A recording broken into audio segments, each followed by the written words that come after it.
Good morning to everybody, and thanks for inviting me to be able to be here with you on this conference on nuclear energy research and development. This is an important event, and I consider it an important opportunity to address a host of issues that are important to our energy future. And central among that is that nuclear power must be one of the central pillars of our national energy strategy.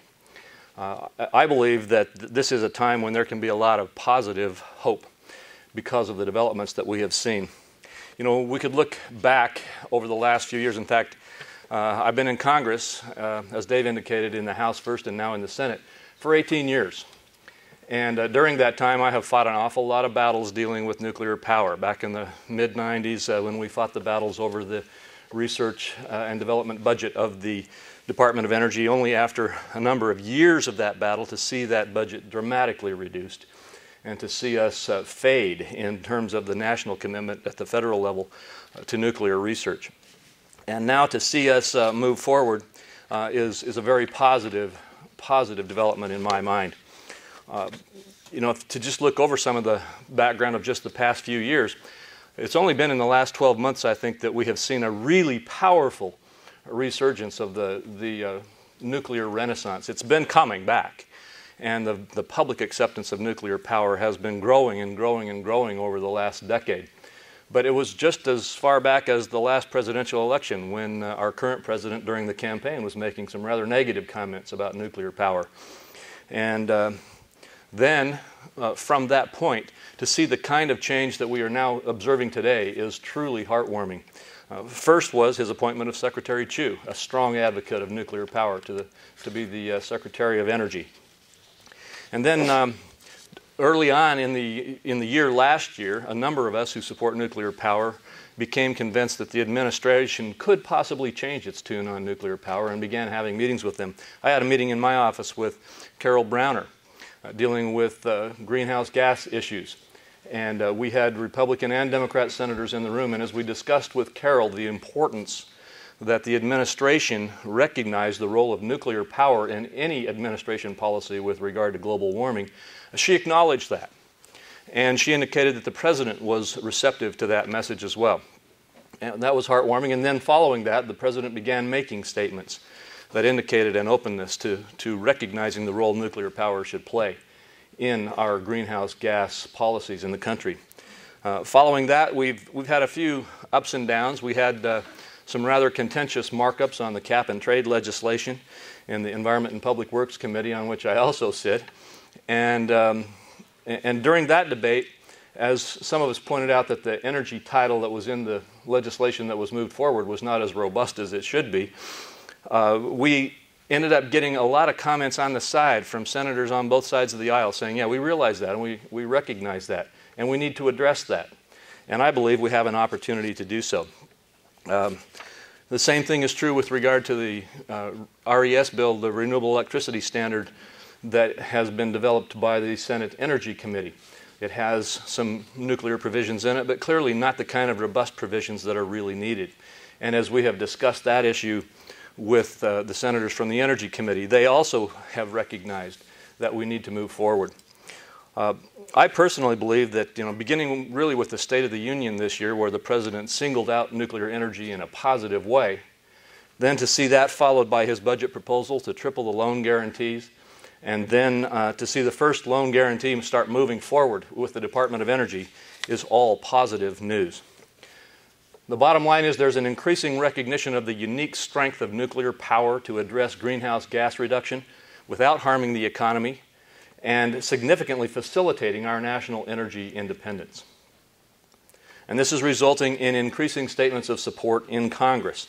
For example, and I want to make note of this, I'm sure you all noted the speech of Senator Mark Udall of Colorado, who stated in his speech on the Senate floor, and I'm quoting, "For some, news that a Udall is speaking favorably about nuclear power will come as a stark and perhaps unpleasant surprise.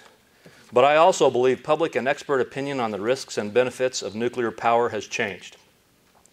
I personally was pleased to hear Senator Udall's speech, and I appreciate the constructive role that he's playing in this debate now, and that's typical of a number of other types of comments. I won't single out other senators because I wanted to use his own words, but I've had a number of senators who you might not have thought would have been positive toward nuclear power development, who have come to me after I've made speeches or made comments or engaged in questioning in hearings and said, you know, I think that you're right. We need to make nuclear a bigger part of our national energy policy.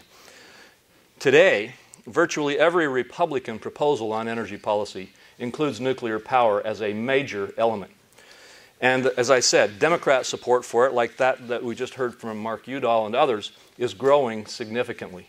And I believe that that is gives us a very unique opportunity to move forward.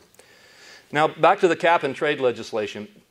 Frankly, that legislation, the Waxman-Markey bill, as well as can't remember what the number was on the Senate bill, that significantly mirrored the Waxman-Markey bill. I believe those two bills are not likely to move in the United States Senate, at least not in this Congress. But that doesn't mean that the issue will not still be engaged, and that not only the issue of climate change, but the issue of our national energy policy and our national energy independence will continue to be very aggressively engaged. It can and should be a part of the discussion about jobs, which is the key focus of the issues that politically face our country today as we move toward the November elections. A number of us believe that and this has come from suggestions from some of you, that we should start focusing on a summit of some sort to bring together the leaders politically and the leaders in industry on nuclear power to develop an action plan, because now is the time when an action plan can receive positive support. And we are moving forward on that at the political level in the Senate, and I hope to see much more progress in that regard as the days move forward.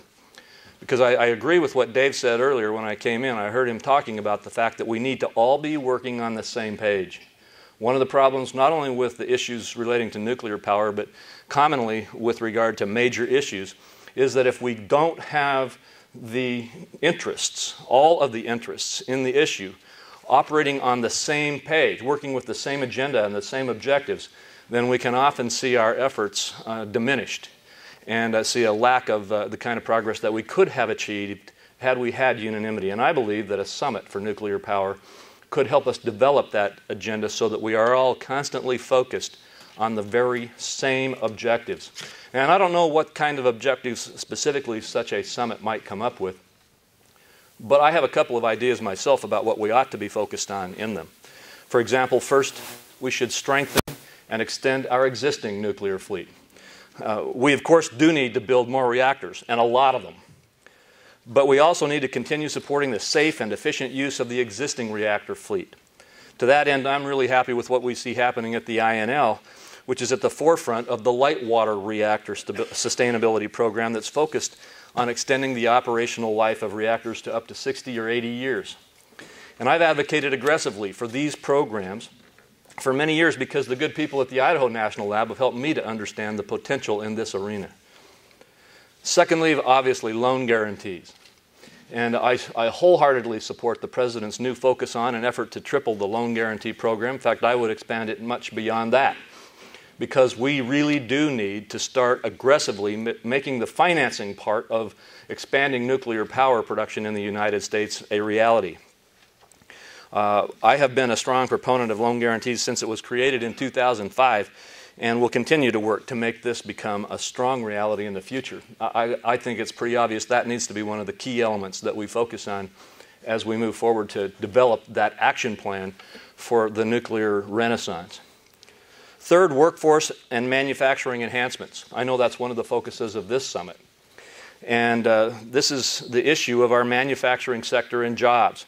Everybody's pretty well aware that our manufacturing activity in general in America is at a 28-year low, and that it's frankly that we've lost a lot of our expertise and capacity for manufacturing in the nuclear arena as well, in terms of just building nuclear reactors.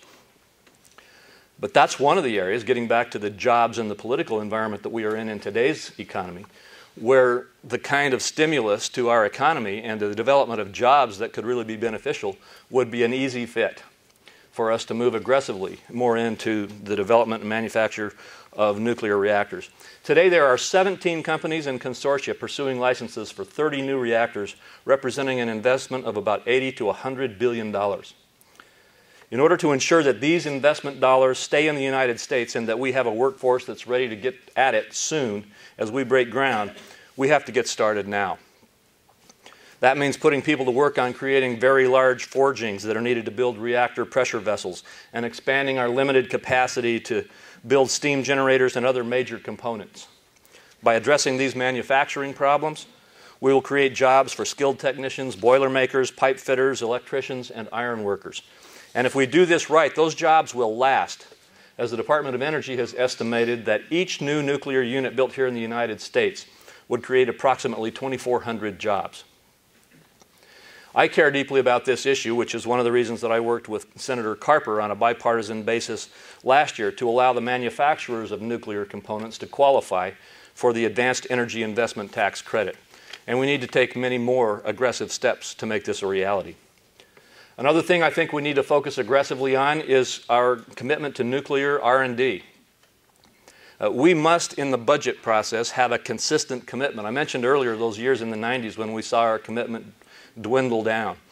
And now we have built it back up, but not nearly to the robust levels it needs to be at. We need to build it and then sustain it at consistent levels so that we can have the consistency and the confidence in the private sector to know that the research that is needed to be done is moving forward. The Department of Energy's national laboratories have worked closely with industry for decades on research as they develop activities in the United States at the forefront of nuclear R&D. And the INL, I know that because I'm from there, I keep bringing it back up in these remarks, but the INL has had a scientific research and nuclear engineering presence in southeastern Idaho for 60 years, has built and operated over 51 nuclear reactors in that time. Today, it's the lead nuclear energy laboratory for the DOE's Office of Nuclear Energy, supporting domestic civilian energy priorities along with key defense and homeland security initiatives. Born and raised in Idaho Falls, as Dave said, I grew up in the shadow of the INL. It was the INEL. And I'm one of the most ardent supporters of its work and its thousands of Idahoan employees. Industry must take the lead. But our country can only move forward if industry has a strong partnership with national laboratories like the INL. And the road ahead will be forged by working together with a robust recommitment and strengthening of our nuclear R&D programs. Another area that I think is important is regulatory efficiency and reform. I'm not familiar with what's happening across the country, but we've had interest in building reactors in Idaho, where I've seen just the delay and the cost during the permitting process cause the projects not to play out financially. And I think everybody in here knows the phenomenal delay. How many years has it been since we've actually had a reactor permitted in the United States? Well, we need to get on with it. We need to make it more efficient, and if Congress needs to make the rules more efficient at the congressional level, we need to take those actions, and this summit I talked about needs to help us figure out how we should do that to the extent that we don't already have it analyzed. And we need to make certain that as we move forward, that we don't continue to reinvent the wheel. Once we have permitted a reactor, it seems to me that the second time we permit the same reactor design, it should not take so long. And the speed should be increased and the efficiency should be improved consistently. In addition, we need a strong Nuclear Regulatory Commission, and right now the NRC is important because it decides not only which nuclear plants and enrichment facilities get built and which ones do not, but also it deals with the efficiency of the permitting process. And right now we have 3 very good nominees to the NRC to be commissioners who are before the committee right now. All of these nominees, to my knowledge, are non-controversial and are ready to get to work. These gentlemen are highly accomplished, and most importantly, they know what they're doing and have no axes to grind. Once these gentlemen are confirmed, I'm confident that we'll have one of the best commissions that we've had in years and at just the right time. As such, I urge the Senate to move forward for these confirmation processes as soon as possible so that we can fill the commission fully and get it totally operational. Last, and then I'll throw it open for questions, is we need to deal with solving the spent fuel issue. I think everybody here probably knows that I'm a strong commitment to Yucca Mountain, and I continue to be committed to Yucca Mountain. There are some of us who will not concede the issue yet, But I also recognize the political realities that the President is not committed to Yucca Mountain, and that Senator Reid in the Senate is committed to not allowing Yucca Mountain be the ultimate solution. To that end, again, we all know here that the President has appointed, through Secretary Chu, a Blue Ribbon Commission, which is tasked with finding us rapidly a solution to the spent nuclear fuel issue. And there are solutions. My own preference, even outside of Yucca Mountain, is reprocessing.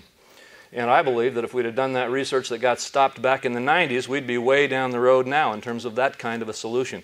But whatever we do, we need to do it and do it fast. And I've had conversations, again, with Democrat and Republican senators, numbers of them, with Secretary Chu, encouraging him to make sure that the commission, now that it's appointed, operate swiftly to address the various options and see if we can find a consensus to move forward to solve these solutions. The bottom line is, although I prefer Yucca Mountain, I recognize that we are engaged in the political realities require us to engage in looking at other options and trying to find other solutions.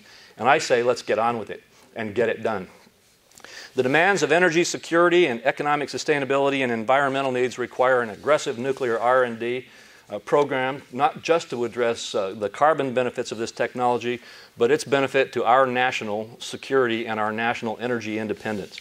And I simply say that by working together, we have an opportunity now to make this happen in a way that we have not seen for years and years. Let's take that opportunity and run with it. With that, I don't know how much longer you have assigned for me in these remarks, but I'd be glad to take some questions and answers until you tell me that the time's up.